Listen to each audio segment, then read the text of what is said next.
जैसा कि प्रसिद्ध कवि यात्री सुभद्रा कुमारी चौहान ने कहा था कि खूब लड़ी मर्दानी वह तो झांसी वाली रानी थी।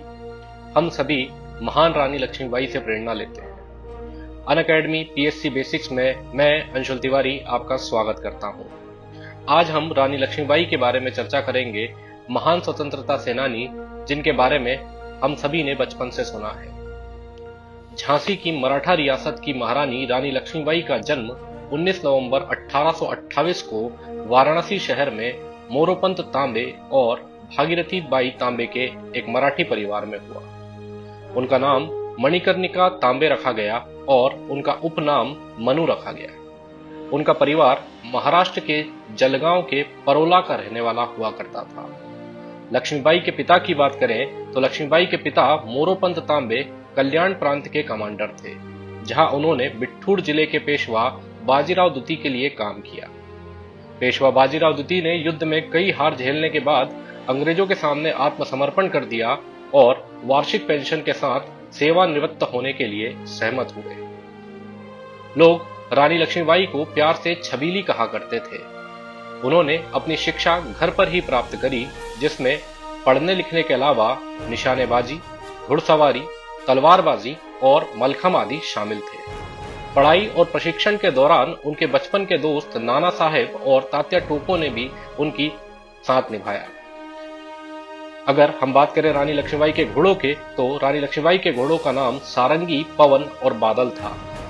अधिकांश इतिहासकारों के अनुसार 1858 के किले से जब रानी लक्ष्मीबाई भाग निकली थी तो उस समय उन्होंने अपने घोड़े बादल की सवारी करी थी।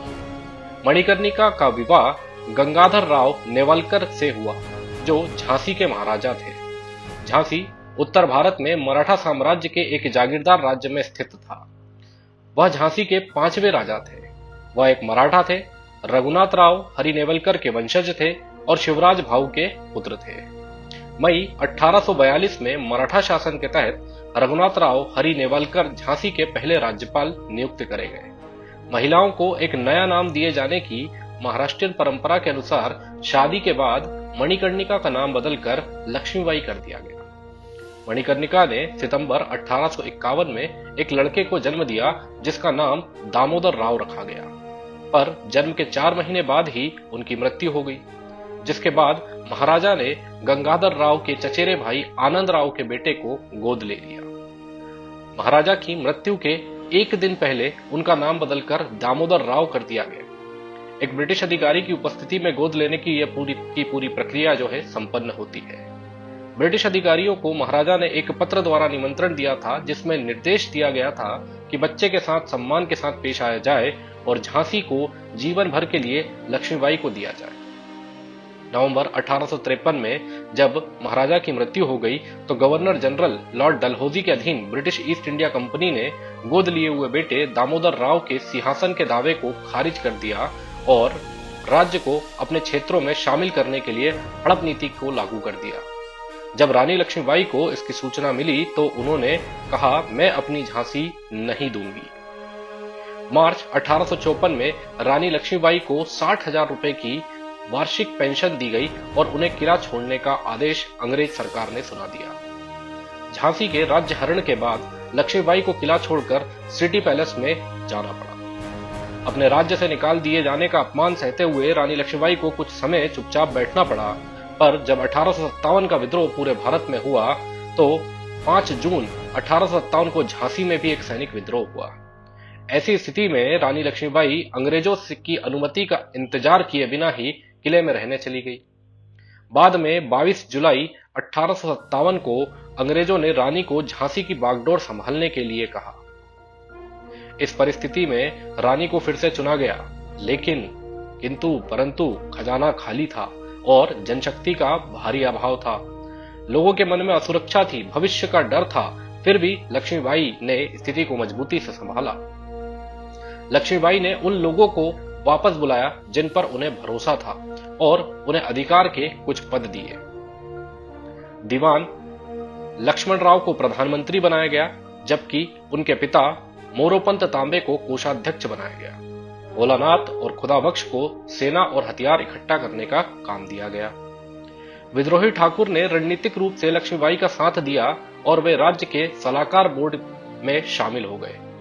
अंग्रेजों द्वारा क्षतिग्रस्त जो करी गई थी 22 तोपें, उनकी मरम्मत करवाई गई और तोप के गोलों का उत्पादन फिर से एक बार शुरू किया गया। रानी लक्ष्मीबाई ने विद्रोही सैनिकों की भर्ती की जिन्होंने अंग्रेजों के खिलाफ विद्रोह का झंडा बिगुल किया था। विदेशियों से लड़ने की तैयारी करते हुए रानी लक्ष्मीबाई ने लोगों को आत्मसम्मान, वफादारी और खुशी को बढ़ाने की भरपूर कोशिश करी। उदार, पवित्र और दयालु लक्ष्मीबाई ने अपनी प्रजा के लिए धार्मिक कार्यक्रम आयोजित किए। उन्होंने लोगों को उनका शौक पूरा करने और उनकी कला को संरक्षित करने की पूरी कोशिश करी। उन्होंने झांसी के मराठी भाषियों के लिए नाटकों जैसे रसक्रीड़ा, चित्रलेखा, बाणासुर आदि करवाए। उन्होंने खुद भी नाटकों का आनंद लिया। रानी लक्ष्मीबाई ने एक स्थिर, सुरक्षित, समृद्ध और सभ्य राज्य बनाने का हर संभव प्रयास किया।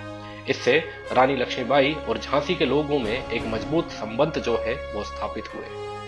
इसी बीच 21 मार्च 1858 की सुबह सर ह्यूज रोज अपनी सेना के साथ झांसी आ पहुंचा। सर ह्यूज ने रानी से निहत्थे आने को कहा या फिर युद्ध की तैयारी करने को कहा। अंग्रेजों द्वारा किए गए बार बार विश्वासघात और अन्याय के कारण रानी ने ह्यूज रोज से मिलने को ही इनकार कर दिया। साथ ही उन्होंने तात्या टोपे के साथ गठबंधन किया और एक तरफ से अंग्रेजों पर हमला करने का सुझाव दे डाला। ह्यूज रोज एक अच्छा सेनानी और कर्तव्यपरायण राजनीतिज्ञ था। उसने झांसी के किले पर हमला करने के लिए आसपास की पहाड़ियों पर कब्जा कर लिया और तोपें चढ़वा दी। युद्ध के 9वें दिन अंग्रेजों ने पश्चिम की ओर से हमला किया और किले की दीवार में छेद कर दिए। रात भर इन गड्ढों को भरने का काम किया गया। यह विशेष रूप से उल्लेखित किया जाना चाहिए कि महिलाएं उस समय दीवार में छेद भरने के लिए चूना, पत्थर और ईंटें ढुआ करती थी। 5 जून 1857 आते आते नाना साहब के नेतृत्व में कानपुर में एक जबरदस्त सा विद्रोह छिड़ गया। तात्या टोपे और अजीमुल्ला खान ने विद्रोह का आयोजन किया। अजीमुल्ला खान नाना साहब के सलाहकार थे। देशद्रोहियों ने अंग्रेजों की हमेशा की तरह मदद करी और अंग्रेजों को इस मदद से भरपूर फायदा मिला। झांसी के शंकर किले में एक बड़े कुएं से पूरे झांसी में पानी की आपूर्ति उस समय की जाती थी और जिस कारखाने में गोला बारूद बनाया जा रहा था, ये सब अंग्रेजों ने पहले ही ध्वस्त कर दिया था। ऐसे में रानी ने पेशवा से मदद की उम्मीद लगाई। रानी ने फैसला किया, चूंकि शहर में प्रतिरोध बेकार था, इसलिए उन्हें तात्या टोपे या नाना साहब के भतीजे राव साहब के साथ जुड़ जाना चाहिए। वे दामोदर राव को अपनी पीठ पर लाद कर किले से ही छलांग लगाती हुई अपने घोड़े बादल पर रात में ही किले से निकल गई। योद्धा लाल बाहू बख्शी, खुदा बख्श, बशारत अली, दीवान रघुनाथ सिंह, दोस्त खान, गुलाम गौस खान, मोतीबाई, काशीबाई और दीवान जवाहर सिंह उनके रक्षक हुए। इन कुछ सैनिकों के साथ वह कल्पी चली गई, जहां वह तात्या टोपे सहित अतिरिक्त विद्रोही बलुओं में शामिल हो गई। वे कल्पी शहर पर कब्जा करने के बाद बचाव के लिए तैयार थे। कल्पी शहर पर पहले से ही तात्या टोपे और तात्या टोपे के साथ में जितने अन्य सैनिक थे, उन्होंने कल्पी शहर पर कब्जा किया हुआ था। जब अंग्रेजों ने वापस से कल्पी पर हमला किया, तब सेना की कमान खुद रानी लक्ष्मीबाई संभाल रही थी, लेकिन सैनिकों की समस्या की वजह से, कमी की वजह से एक बार फिर से रानी लक्ष्मीबाई को हार का सामना करना पड़ा। झांसी की रानी, तात्या टोपे, बांदा के नवाब और राव साहब एक बार फिर कल्पी छोड़कर भाग निकले और ग्वालियर आए, जहां पर वो भारतीय सेना के साथ शामिल हो गए। भारतीय सेना ने इस समय पर पूरे किले पर, पूरे ग्वालियर पर कब्जा कर लिया था। भारतीय सेना वो जो अंग्रेज सेना से विमुख होकर आई थी और उनके खिलाफ विद्रोह कर रही थी। वे सामरिक ग्वालियर किले पर कब्जा करने के लिए तेजी से ग्वालियर की ओर बढ़ते हैं और विद्रोही बलों ने बिना किसी विरोध के शहर पर कब्जा जमा लिया। यहां विद्रोही बल मतलब भारतीय सैनिक। विद्रोहियों ने नाना साहब को पुनर्जीवित मराठा प्रभुत्व का पेशवा और राव साहब को ग्वालियर से अपना गवर्नर या सूबेदार घोषित किया। रानी जल्द ही अंग्रेजों से एक और हमले की उम्मीद कर रही थी।